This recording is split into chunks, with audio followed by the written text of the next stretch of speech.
şu mahal yerin yüzünne ne kadar avadallıkla var. Deryan avadallığı, günün avadallığı, ayın avadallığı, yıldızlığın avadallığı, insanlığın avadallığı, zenanlığın avadallığı, erkek adamlığın avadallığı, yazın günü otlığın avadallığı, kuşlığın avadallığı ve tamam avadallıkları keba. Bu avadallıkların hemmet dursun. Beheştin de avadallığı var.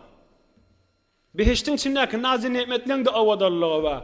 Ey Müslüman ayallığı Allah, ey Müslüman erkek de Allah.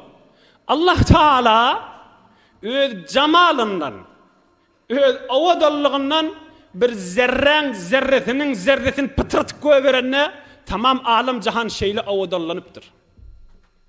Tamam beheşt şeyle avadallanıptır. Allah Teala fakat öz avadallığından, öz cemalından bir zerresinin zerresini pıtırtık koyverene alem cihan şeyle avadallanıptır.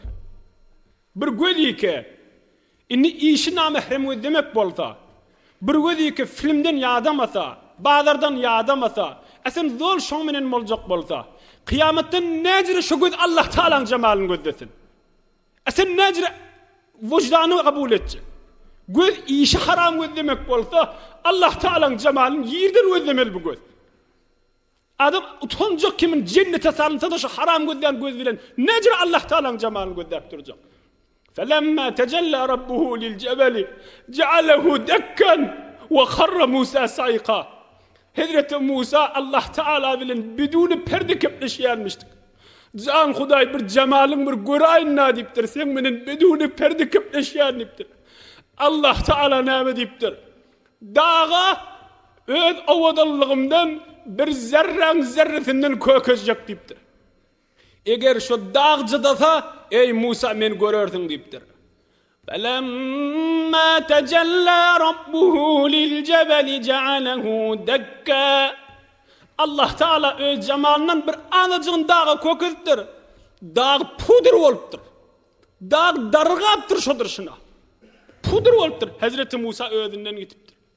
Oğam özüne gelipdir. Can Huday men bağışlı men niptir. Olu konda diledim deyipdir. Hazreti Musa'nın gücü olmadı Huday Teala'nın cemalini göreni görmeye. Emma Huday Teala vucuhun yevmeydin nazira ila rabbiha nazira. Kıyamet günü beheşti men vade veriyen beheşti adamla Allah Teala'nın cemalini gözde oturacaklı deyiptir. Vucuhun yevmeydin nazira ila rabbiha nazira. Müslüman adamla cennetin içinde Allah Teala asli liyagatımı diyor. Huday kasem liyagatımı diyor. Allah Teala hemmemize ödünün cemalini gözlep durup lezzet almaya inşallah nesip etsin. Öz peygamberinin hürmetine inşallah. 5. Haram göz bilen bireme adam haya etmelidir. İşim ben haram göz demek ve Allah Teala'nın ben cemalini ecri gözleyin kıyamette. Hükmen yadınıza sallan gidin. Hükmen kulu kalkıttan gidin.